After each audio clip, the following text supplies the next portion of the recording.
तो hey guys, welcome back और आप सभी का स्वागत है हमारी आज की एक और नई वीडियो में।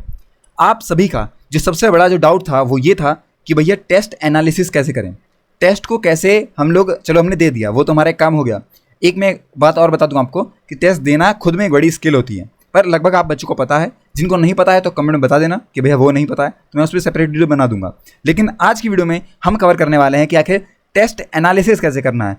पूरी वीडियो में मेरा यही फोकस रहेगा आप लोगों के लिए कि भाई तुम लोग टेस्ट तो दे रहे हो, तुम लोग हर दिन टेस्ट दे रहे हो, पर इंप्रूवमेंट नहीं आ रही है। इंप्रूवमेंट क्यों नहीं आ रही है? क्योंकि उसका सही से एनालिसिस नहीं हो रहा है। एनालिसिस करते कैसे हैं? आज की वीडियो में मैं 3 क्वेश्चन लेके आया हूँ अलग अलग चैप्टर से। पहला चैप्टर है क्वाड्रेटिक, दूसरा है सीक्वेंस एंड सीरीज और तीसरा है बाइनोमियल थ्योरम।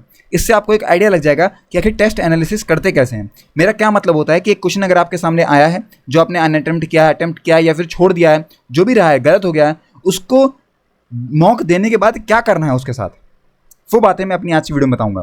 पर कुछ भी स्टार्ट करूं मैं उससे पहले बता दूं आपको कि अगर आप लोगों को अपना खुद के लिए आप चाहते हैं कि मैं खुद सामने बैठ के आप लोगों के साथ आपकी स्ट्रेटेजी बनाऊं कि आपको प्रिपरेशन कैसे करनी है, कि आपसे वो गलतियां ना हो जो मैंने करी है, तो आप लोग मुझसे मिल सकते हैं टॉपमेट पर। और अगर आप चाहते हैं कि अलजेब्रा और वेक्टर के आपको नोट्स मिल जाए मेरे खुद के हाथों से बनाए हुए, जिसके अंदर क्वेश्चन भी इन्वॉल्व हैं, तो वो भी आपको मिल जाएंगे कमेंट सेक्शन में। तो आप लोग जरूर जाइएगा, उसके चेकआउट करिएगा कि उससे आपको डेफिनेटली हेल्प मिलेगी। जो सेल्फ स्टडी वाले करने बच्चे जो कर रहे हैं सेल्फ स्टडी, उनके लिए तो बहुत ज़रूरी है। ठीक है दोस्तों, तो चलिए अब बिना टाइम को वेस्ट करें हम लोग अपनी वीडियो को स्टार्ट करते हैं और वही वो बातें डिस्कस करेंगे जो इंपॉर्टेंट है। एक बात और बता दूं, अल्टीमेटली इस वीडियो को एंड तक जो देखेगा, ठीक है, उस बच्चे को मैं बता रहा हूं कि फ़ायदा होगा। अदरवाइज आप लोग 2 मिनट 3 मिनट देखेंगे, कोई फ़ायदा नहीं होने वाला है। वहीं जहां से आप उठे हैं वापस उसी पे आ जाएंगे। आपका एग्जाम नहीं क्लियर हुआ इस बार, अगली बार भी नहीं क्लियर होगा, क्योंकि जब तक आपके अंदर इतनी क्षमता नहीं आ जाएगी भाई कि बैठ के मैं देख सकूं, तब तक आप क्या बैठेंगे वहाँ 2.5-3 घंटे, है ना। इस वाली बात को समझिएगा। इसीलिए मेरा मानना यह है कि आप लोग वीडियो को तभी देखना जब पूरी देख पाओ, नहीं तो यहीं छोड़ के चले जाना भाई, फ़ायदा कुछ भी नहीं होने वाला है। ठीक है, ये वाली बात समझ जाओ। चलिए अब शुरू करते हैं वीडियो को, और पूरी वीडियो को देखने के बाद ही कमेंट करना, नहीं तो तुम लोग बहुत सारी ऐसी बातें कमेंट कर देते हो जो मैंने ऑलरेडी बता चुका है। मैं वहाँ पे यही बोलूँगा भाई कि वॉच फुल वीडियो, तो इससे बढ़िया तुम पूरी वीडियो देख लो। चलिए सबसे पहले शुरू करते हैं हम लोग कि आखिर टेस्ट एनालिसिस की प्रोसेस क्या रहती है। स्टार्टिंग में मैं पहले आपको बताऊंगा, पूरा थ्योरेटिकल बताऊंगा कि आखिर आपको क्या करना चाहिए, आपका क्या माइंडसेट रहना चाहिए, ये सारी बातें। उसके बाद मैं डिस्कस करूंगा कि आपको जेन्युइनली करना क्या है। ठीक है, यहाँ पे मेरा आप कह सकते हैं बोर्ड है, तो मैं यहीं पे देख के डिस्कस कर रहा हूँ सब कुछ। सबसे पहली चीज़ कि जो बच्चे सेल्फ स्टडी कर रहे हैं, जितने बच्चे सेल्फ स्टडी कर रहे हैं भाई, तुम लोगों को मैं बता दूँ कि तुम लोग आज अगर तुम लोग टेस्ट सीरीज नहीं ले रहे हो तो अगले 2 महीने बाद टेस्ट सीरीज ले लेना। ठीक है, अगले 2 महीने बाद टेस्ट सीरीज ले लेना, यानी कि सितंबर से आपके टेस्ट शुरू हो जाने चाहिए। चाहे टॉपिक वाइज हो, फुल लेंथ तो कोई भी हो, किसी भी कोचिंग के हो, वो फ़र्क नहीं पड़ता है, पर आपको टेस्ट देना शुरू कर देना है। बहुत सारे ऐसे बच्चे हैं जिनकी प्रिपरेशन मुझसे बढ़िया होगी, लेकिन उनको टेस्ट की प्रैक्टिस नहीं थी, उन्होंने प्रैक्टिस करी नहीं। जब प्रैक्टिस ही नहीं करी तो उन्हें पता ही नहीं लगा कि मुझे एग्जाम में करना क्या है, खुद को काम कैसे रखना है। तो इसीलिए कि आपके साथ वो गलतियां ना हो कि आप लोग एग्जाम में खुद को काम ना कर पाएँ, इसलिए बोलूँगा कि जो बच्चे सेल्फ स्टडी करने वाले हैं अगर वो अभी ले लेंगे बहुत अच्छी बात है, अच्छी बात है, बढ़िया बात है। अगर आप अभी ले लेंगे फ़ायदा रहेगा। जितनी जल्दी आप लोग स्टेप लेंगे, जितनी जल्दी आप एक्शन लेंगे, उतना ज़्यादा आपको फ़ायदा होगा। ठीक है, लेकिन जो बच्चे मैं बता दूं आपको कि अभी नहीं ले रहे हैं, तो यार तुम्हारे पास 2 महीने का टाइम है, बस 2 महीने बाद तक तुम्हें टेस्ट ले ही लेने हैं। अदरवाइज तुम अपना नुकसान करवा लोगे एग्जाम के टाइम पे, और 1 साल का नुकसान हो जाता है यार 2 महीने बाद अगर तुम टेस्ट नहीं लोगे तो, क्योंकि ये वाला एग्जाम साल में 1 बार होता है। अगर अब की बार छूटा तो नेक्स्ट ईयर ही दे पाओगे फिर, ये वाली बात है। ठीक है, और जो बच्चे कोचिंग में हैं उनको बता दूं मैं कि यार देखो, तुम्हारे कोचिंग वाले कैसे टेस्ट एनालिसिस करवा रहे हैं, कैसे नहीं करवा रहे हैं, मुझे उससे फ़र्क नहीं पड़ेगा। ठीक है, तुम्हें भी उससे फ़र्क नहीं पड़ना चाहिए। पर जो मैंने बताया है इसको 1 हफ्ता ट्राई करना। ठीक है, 1 हफ्ता ट्राई करना, और मैं गारंटी देता हूं तुम्हें तुम्हारी जो इंप्रूवमेंट है उसमें 60-70% इंप्रूवमेंट दिखेगी। जो मार्क्स मान लो अभी तुम्हारे 100 में से अगर 20-25 मान लेते हैं 60 नंबर भी आ रहे थे, तो ये वाला अगर तुम लोग अप्रोच अपनाते हो ना, तो तुम्हारे कल ही, मैं बता रहा हूँ कल के कल, आज अगर तुमने मॉक दिया है और तुम आज जो मैं बता रहा हूँ वैसे करोगे, तो कल के मॉक में तुम्हारे 60 से 80 नंबर हो जाएंगे, ये मेरी गारंटी है। अगर नहीं लगता है भाई, मजाक लगता है तुम्हें, तो ट्राई करना, 1 दिन की बात है, बस एक बार ट्राई करना, कोशिश करना, और ना हो फिर बता देना मुझे। ठीक है, ये वाली चीज़ है। तो कोचिंग वाले तुम लोग जो टेस्ट दे रहे हो उन्हें देते रहो रेगुलरली जैसे दे रहे हो। टेस्ट देना बहुत ज़रूरी है यार, क्योंकि पूरा एग्जाम जो है ना ये टेस्ट पे बेसिस करता है। तुम्हारे कॉन्सेप्ट कितने बढ़िया हैं नहीं है, इससे फ़र्क नहीं पड़ेगा अगर एग्जाम में जाकर तुम उसे जवाब न दे पाओ तुम। ठीक है, इसलिए टेस्ट की प्रैक्टिस अभी से करनी है हमें। ये तो हमें समझ में आ गया भैया, ये टेस्ट हमें अभी से लगाना है। अब हम लोग टेस्ट दे चुके हैं, आज तुम्हारा टेस्ट हो चुका है, तुमने यहाँ टेस्ट दे दिया, जो भी तुम्हारे नंबर आए हैं XYZ जितने भी नंबर आए हैं वो आ चुके हैं। इसके बाद तुम्हें 1 घंटे का गैप लेना है, 1 आवर गैप। कई बच्चे क्या करते हैं, तुरंत ही बैठ जाते हैं। यार मेरा वो मानना है कि तुम लोग टेस्ट में एग्जॉस्ट हो चुके हो, तो जो टेस्ट एनालिसिस अब तुम्हें करना है उसमें एग्जॉस्ट ना हो, इसीलिए मेरा मानना ये है कि तुम 1 घंटे का पहले गैप लो। उस गैप में फ़ोन नहीं चलाना है, ठीक है, पहले ही बता दूं मैं। उस गैप में कोई यूट्यूब वीडियो नहीं देखनी है। उस गैप में किसी से आप कह सकते हैं ज़्यादा स्क्रीन टाइम यूज़ नहीं करना है। बेसिकली तुम लोग लैपटॉप यूज़ कर रहे हो, कुछ भी मत यूज़ करना। बस अपना 1 घंटा छोड़ा, मॉक दिया, छोड़ा, तुम घूम टहल आए, अपना वॉशरूम हो आए, पानी पी लिया तुम लोगों ने, कुछ खा लिया, ये कर लिया। ये काम करना है 1 घंटे तक, मतलब 50-60 मिनट अपना ये करके उसको फिर वापस बैठना है। अब जब बैठोगे, अब तुम्हें 3 चीज़ों पे ध्यान देना है। तुम्हारी यहाँ पे 3 गलतियाँ निकली हैं। क्या गलतियाँ निकली हैं वो बता देता हूँ मैं तुम्हें। पहली तुम्हारी जो रॉन्ग, मतलब गलतियाँ मैं बता रहा हूँ, तुम मिस्टेक्स बताता हूँ। रॉन्ग तो चलो एक अलग वर्ड हो जाएगा, ठीक है। मिस्टेक्स बता दे रहा हूँ मैं तुम्हें कि यहाँ तुम्हें 3 चीज़ें देखनी है। 3 मिस्टेक तुमने अपने एग्जाम में करी है। पहली मिस्टेक क्या करी है, जो डायरेक्टली रॉन्ग क्वेश्चन हो गए हैं, मतलब भाई वो तो तुमने पूरा ही गलत कर दिया है, वो तो मिस्टेक है ही है कि तुमने रॉन्ग ही कर दिया क्वेश्चन, ठीक है। जो भी उसकी बात है वो बात की बात है, पर 3 मिस्टेक तुम्हारी हुई है। पहले तुमने रॉन्ग कर दिया है। दूसरी मिस्टेक ये हुई तुमने कि ईजी क्वेश्चंस को तुमने अनअटेम्प्ट छोड़ दिया, ठीक है। अनअटेम्प्ट रह गए तुम्हारे कौन से, ईजी क्वेश्चंस। वो भी ईजी क्वेश्चंस क्या रह चुके हैं, अनअटेम्प्टेड, ठीक है। And the third one is कि तुमने जो अटेम्प्ट करे हैं क्वेश्चंस उनमें टाइम ज़्यादा लगा लिया है। ये भी एक बहुत बड़ी मिस्टेक है। अटेम्प्टेड में तुम्हारा टाइम टेकन मैक्सिमम हो चुका है। तो ये 3 मिस्टेक होती हैं। पहली मिस्टेक ये रहेगी तुमने रॉन्ग ही कर दिया क्वेश्चन, बेवकूफ़ी, ठीक है। रॉन्ग नहीं होना चाहिए, मैक्सिमम तुम्हें कोशिश ही करनी चाहिए मैं राइट ही करूँ, नहीं तो करूँ ही ना। दूसरी चीज़ ये है कि तुमने ईजी क्वेश्चन को छोड़ दिया है, मतलब ऐसे क्वेश्चन जो हो सकते थे, जो हर बच्चा कर रहा है, जो कि एक लाइन में हो सकता था, पर वो तुमने छोड़ दिया है। और तीसरा ये कि तुमने सही तो कर दिया क्वेश्चन, पर उस एक क्वेश्चन में तुमने 10 मिनट लगा लिए। ये वाली चीज़, 3 चीज़ों पे तुम्हें ध्यान देना, बस ये मेरा मेन फोकस रहेगा। और इन तीनों पे हम लोग इस पूरे जो टेस्ट एनालिसिस का अप्रोच रहेगा, हम लोग इन तीनों पे ही काम करेंगे और इसको ही मिनिमाइज करने की कोशिश करेंगे। 100% एक्यूरेसी नहीं ला पाओगे, कुछ मॉक में आ जाएगी, नहीं आएगी, पर मेन एग्जाम में नहीं लेके आ पाओगे। बहुत अच्छी ट्रेनिंग चाहिए उसके लिए। इसीलिए मेरा मानना ये है कि हम लोग अपने मिस्टेक्स को मिनिमाइज कर सकें। 99% तो ले ही आए, ये मेरा कोशिश रहेगी, ठीक है। अब तुम्हें क्या करना है, पहले तुम्हें जो क्वेश्चन तुम्हारे रॉन्ग हुए हैं, जो अनअटेम्प्टेड हुए हैं, ठीक है, और टाइम टेकन वाला तुम्हें दिखता रहता है कि तुमने इस क्वेश्चन में कितना टाइम दिया है। किसी भी क्वेश्चन में अगर तुमने 3 मिनट से ज़्यादा टाइम दिया है, ठीक है, और तुमने वो कर दिया है, सही किया है, लेकिन 3 मिनट ज़्यादा टाइम दे दिया है, तो इसका मतलब वो टाइम टेकन क्वेश्चन था और तुमने अटैम्प्ट किया उसको, तो वो चीज़ तुम्हें यहाँ लिखनी है, ठीक है। तुम्हें इन तीनों ही क्वेश्चंस को रीड करना है सबसे पहले तो, कि क्वेश्चन कह क्या रहा है, मैं समझूँ क्वेश्चन को, अंडरस्टैंड करना है, क्वेश्चन को रीड करना है। मान लो कोई क्वेश्चन आया है जहाँ पे तुमसे पूछा गया है कि रियल सॉल्यूशंस निकालो उसके, ठीक है, तो तुम्हें अंडरस्टैंड करना है कि यार इसमें रियल सॉल्यूशन पूछे हैं, मुझे कौन से कॉन्सेप्ट नहीं आते थे, ठीक है, मैं समझ चुका हूँ। एक क्वेश्चन मेरे सामने आया, मैंने लिख लिया उस क्वेश्चन के बारे में। मान लो एक क्वेश्चन मेरे सामने आया, ठीक है, मैंने लिख लिया कि उसके बारे में गिवन क्या था, कि ठीक है यहाँ एक इक्वेशन दी गई थी, जो भी इक्वेशन दी गई है, ठीक है, उसके बाद उसमें उसके रूट्स दिए गए थे, उसके बाद उसमें कुछ और वैल्यू दी गई थी, और मुझसे पूछा क्या है, ठीक है, मुझसे पूछा क्या है, ये भी आपको लिखना है कि आस्क वाली बात क्या है, कि मुझसे पूछा क्या है इन्होंने। क्या इन्होंने मुझसे पूछा है कि कोई जो नई इक्वेशन बनेगी उसका रूट निकालना है? क्या इन्होंने मुझसे ये पूछा है कि जो इक्वेशन निकली है इसके रूट कैसे हैं, रियल हैं या इमेजिनरी हैं? तो ये वाली बातें तुम्हें लिखनी है पहले। एक क्वेश्चन के बारे में ये लिखना, तुम्हें रीड किया, अंडरस्टैंड किया और उसका लिख लिया। एनालिसिस करोगे कैसे? जो भी क्वेश्चन तुम्हारे गलत हुए हैं उसको लिखोगे, पूरे क्वेश्चन को ब्लैक पेन से लिखोगे, ध्यान रखना, ब्लैक पेन से पूरे क्वेश्चन को लिखोगे जो भी तुम्हारा क्वेश्चन गलत हुआ है। उसके बाद ब्लू पेन से तुम लोग वहाँ लिख रहे होगे कि इसमें गिवन था ये बात, जैसे मैंने बता दी तुम्हें कि क्या क्या गिवन था उसमें और पूछा क्या था, इसमें आस्क क्या था, वो भी तुम्हें ब्लू पेन से लिखना है, ठीक है।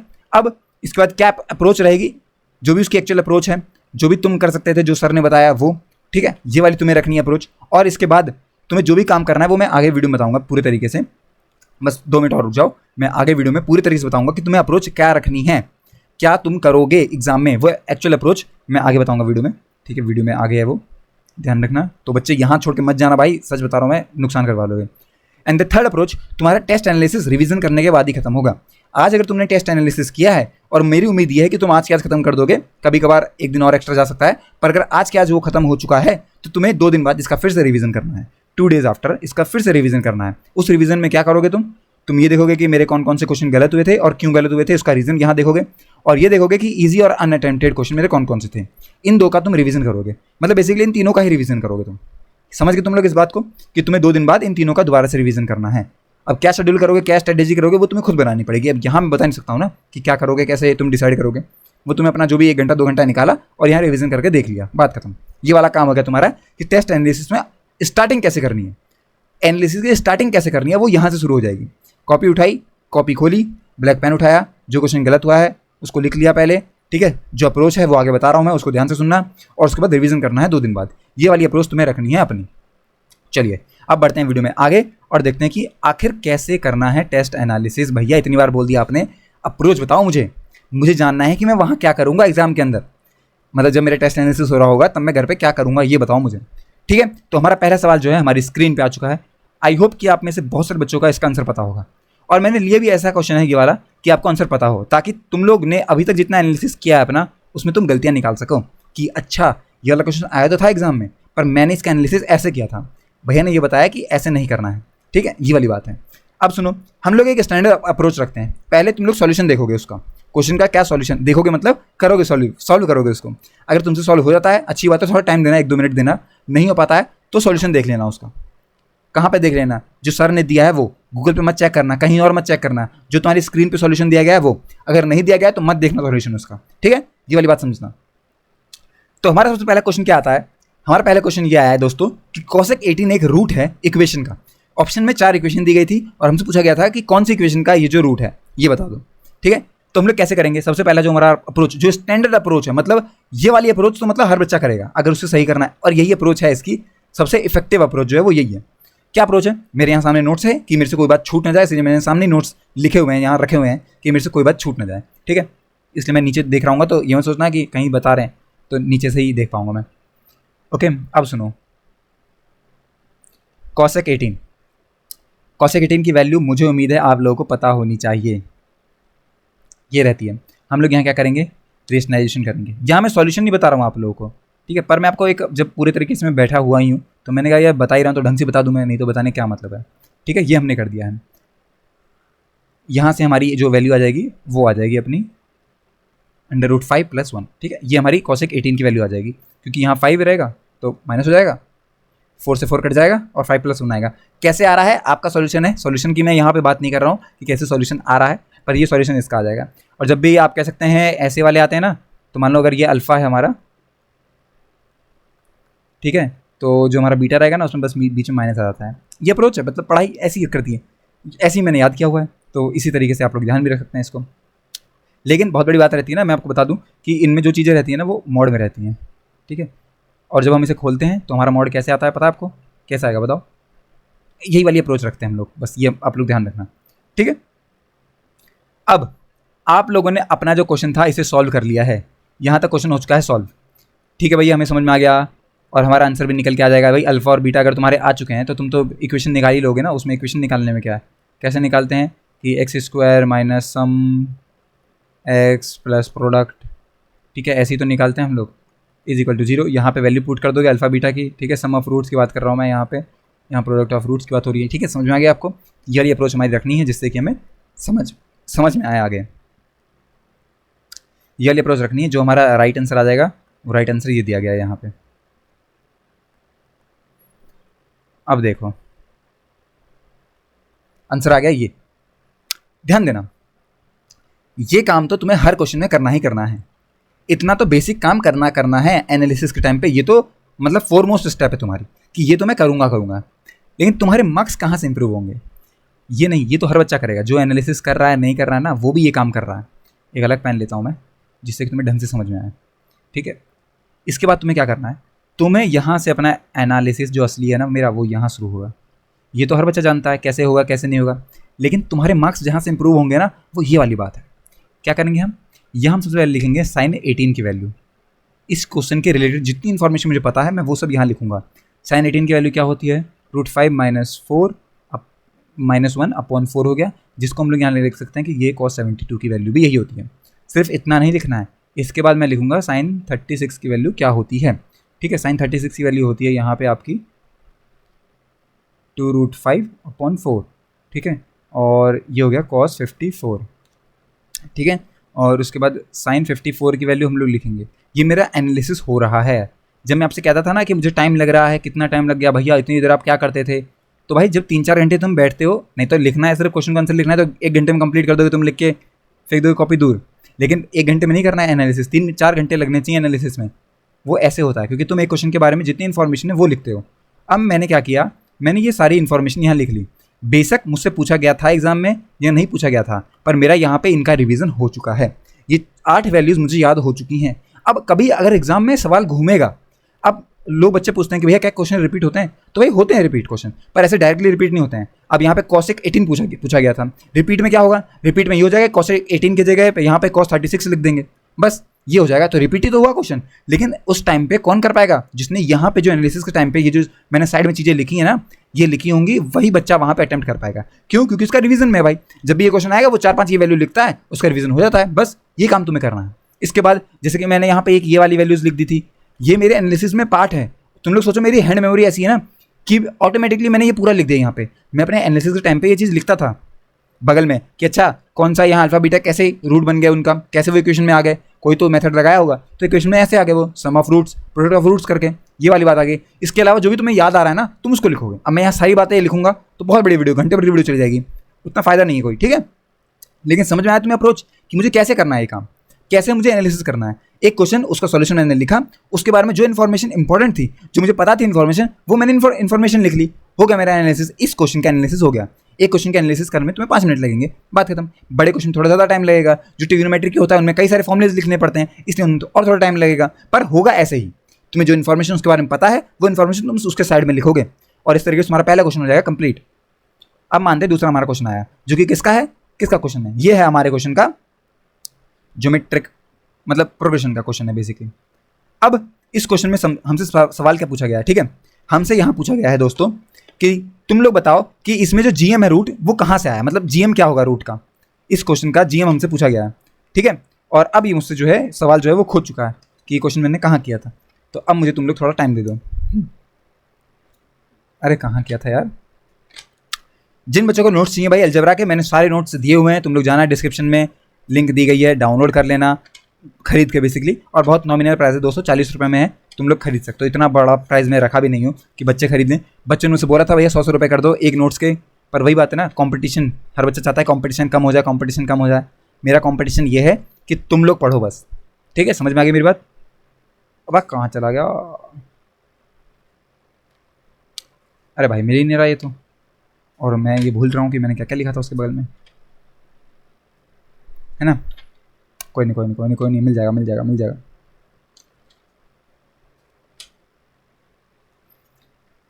अरे आजा भाई, कहाँ कर रहा था यार, इतनी बड़ा चैप्टर है नहीं मेरा।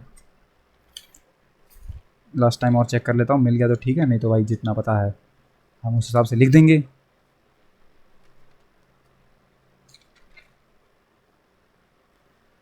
ओके दोस्तों, तो मुझे इसका जो क्या कहते हैं सॉल्यूशन है वो नहीं मिला, पर मैं बता दूं आपको बेसिकली क्या करना रहता है, ठीक है। मैं वो बता देता हूं आपको कि अगर कोई क्वेश्चन आपके सामने आया है, ठीक है, तो यहाँ पूछा गया कि हमसे जीएम रूट्स बता दो, तो आप लोगों को पता होगा बेसिकली ज्योमेट्रिक मीन क्या होता है। ज्योमेट्रिक मीन होता है अल्फा बीटा। ये क्वेश्चन इतना ईजी था ना, सच बता रहा हूँ, और मैंने ये क्वेश्चन एग्जाम में गलत भी किया था, जो मॉक टेस्ट होते थे उसमें भी, कि दिमाग नहीं चल पाया था।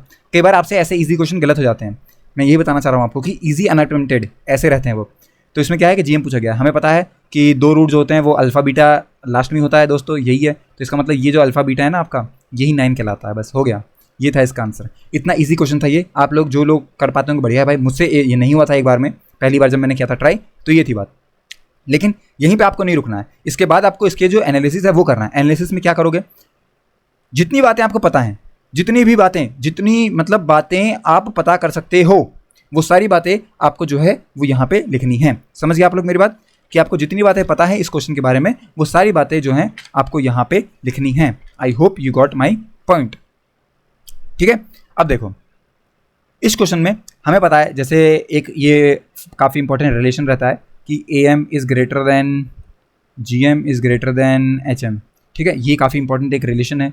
दूसरा रिलेशन क्या है दोस्तों कि AM जो है वो ग्रेटर देन है GM, ये तो हमें ऊपर देख ही लिया था। इसके बाद हमें ये पता है कि A + B होता है AM, ग्रेटर देन हो जाएगा √AB होता है ये, ठीक है। हम ये कह सकते हैं कि A + B जो है वो ग्रेटर देन होता है 2AB, ये वाली चीज़ है। ये वाला एक रिलेशन है, काफ़ी इंपॉर्टेंट है ये रिलेशन, काफ़ी बार काम में आता है। इसके बाद मुझे और एक और चीज़ याद आ गई। क्या चीज़ याद आ गई कि अगर ABC जो है वो HM में है, मतलब कि अर्थमेटिक मीन में है, तो हम कह सकते हैं कि जो उनका अर्थमेटिक मीन होता है वो कैसे रहता है, वो हम ऐसे निकालते हैं 3ABC is equal to AB + BC + C है, ये वाली चीज़ है। तो ये चीज़ें मुझे याद आ रही हैं। इसके बाद मुझे एक और चीज़ याद आ गई, चलो ऐसे याद आ गया मुझे अचानक से ही, कि अगर A और B 2 नंबर दिए हैं, उनके बीच में अगर AM है, तो मैं पूछूं कि कितने, मतलब काफ़ी सारे AM हैं इनके बीच में, तो हम कैसे निकालेंगे उनको? तो हम कह सकते हैं कि A1 + A2 + A3 ये सारे अगर अर्थमेटिक मीन है AN तक, तो ये इक्वल टू किसके होते हैं? n/2 अपॉन A + B के इक्वल होते हैं ये। अगर यहीं सेम जो केस है वो इसका बन गया, GM का बन गया, ठीक है, ज्योमेट्रिक मीन का बन गया, तो हम वहाँ लिख सकते हैं कि ज्योमेट्रिक मीन क्या होता है? वो होता है दोस्तों A1 × A2 × A3 ... AN तक, और इसके ऊपर में 1/n होता है। ये सारी इन्फॉर्मेशन मुझे पता है इस क्वेश्चन के बारे में, मैंने लिख ली, हो गया मेरा रिवीजन। अब अगर इन सब में से कुछ भी आगे कभी रिपीट होता है तो मुझे याद नहीं करना पड़ेगा। जितनी जल्दी आपके फॉर्मूले रिवाइज होंगे ना, उतनी जल्दी आप लोग जल्दी से जल्दी कर पाओगे, ये वाली बात है। और ये जो था क्वेश्चन मेरे सामने लिखा हुआ था, मैं ढूंढ ही नहीं पाया था इसको, मैं नीचे वाले क्वेश्चन को ढूंढ रहा था, यहाँ बाइनोमियल वाले क्वेश्चन को मैं कॉपी में ढूंढने लगा। ये वाली मिस्टेक हो जाती है कई बार, ठीक है, लेकिन कोई बात नहीं दोस्तों। आपको आई होप कि ये सारी जो बातें ये पता लग गई हैं कि मैं क्या आपसे कहना चाह रहा था, ठीक है। अब आपको क्या करना है, बेसिकली हर क्वेश्चन का सॉल्यूशन, उसके बारे में रिक्वायर्ड इन्फॉर्मेशन जो भी आपको याद आ रही हैं, अगर आपको याद नहीं आ रही है तो अपने नोट्स निकालना, और जो भी रिलेटेड आपको इन्फॉर्मेशन लग रही है वो नोट्स के साथ लिख लेना अपने वहीं पे, मतलब अपनी रफ कॉपी में जहाँ भी आप एनालिसिस कर रहे हो वहाँ कॉपी पे लिख लेना, और 2 दिन बाद उसको आके रिवीजन कर लेना। इस तरीके से आपका रिवीजन रहेगा परफेक्ट एकदम, और आपको कोई भी दिक्कत नहीं महसूस होगी। अगला दोस्तों हमारा क्वेश्चन आता है ये वाला, बहुत इंपॉर्टेंट क्वेश्चन है। ये वाले क्वेश्चन रिपीट हुए हैं काफ़ी ज़्यादा बार। यहाँ पूछा गया है कि 14th टर्म निकालना हमें from the end of the expansion. ये जो हमारा एक्सपेंशन है इसका हमें आखिरी से 14th टर्म निकालना है, ठीक है। एक बात और समझना मेरी बात तुम लोग, मैं तुम लोगों से क्या कहना चाहता हूँ, मैं तुम लोगों से ये कहना चाहता हूँ दोस्तों कि हमें पता है हमारे पास एक फॉर्मूला होता है, ठीक है। अब जैसे कि यहाँ पे डायरेक्ट एक फॉर्मूले पे बात आ गई है, तो हम क्वेश्चन को सॉल्यूशन लिखने से पहले उस फॉर्मूले को लिख लेंगे, ठीक है। जैसे कि मैं बोलूँ आपसे पूछूं कि अगर pth टर्म पूछा गया है, pth term from the and हमसे पूछा गया है, तो हम बोल देंगे कि ये होगा Tn - p + 2th term from the beginning, term from the beginning. I hope कि आपको ये जो मेरी बात है ये समझ में आ चुकी है कि मैं आपसे क्या समझाना चाह रहा हूँ। ये हमने पहले फॉर्मूला लिख लिया, अब इसके बाद हम लोग डायरेक्टली जो हमारा आप कह सकते हैं क्वेश्चन है इसी को लिख लेंगे हम, जहाँ पे हमें पता चल गया कि 14th term from the end की अगर बात करी गई है, 14th term from the end अगर बात करी गई है, तो ये किसके इक्वल होगा? ये इक्वल होगा 17n था -14, ठीक है, -14 हो गया और +2। ये जो भी टर्म रहेगा ये टर्म फ्रॉम द बिगिनिंग रहेगा, ठीक है, फ्रॉम द बिगिनिंग, ये T है, फ्रॉम द बिगिनिंग। समझ में आ गया आपको मेरी बात? तो अगर हम इसे सॉल्व कर देंगे तो हमारी जो वैल्यू है वो हमारे पास हमारे हाथ में आ जाएगी। कितनी आ गई दोस्तों? ये 3 + 2, मतलब 5th टर्म जो होगा फ्रॉम द बिगिनिंग, वही जो टर्म होगा वो होगा एंड से।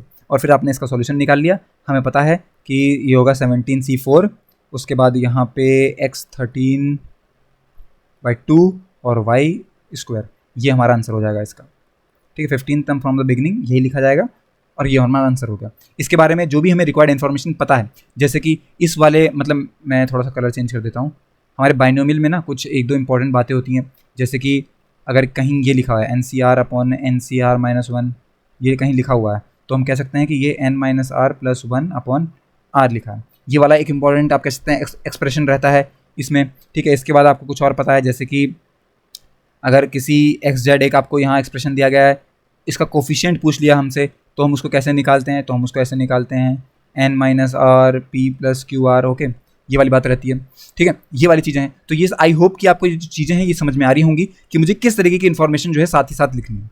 अगर मतलब देखो, तुम लोगों को वो मेहनत करनी है जो तुम्हें रिवीजन का काम करे।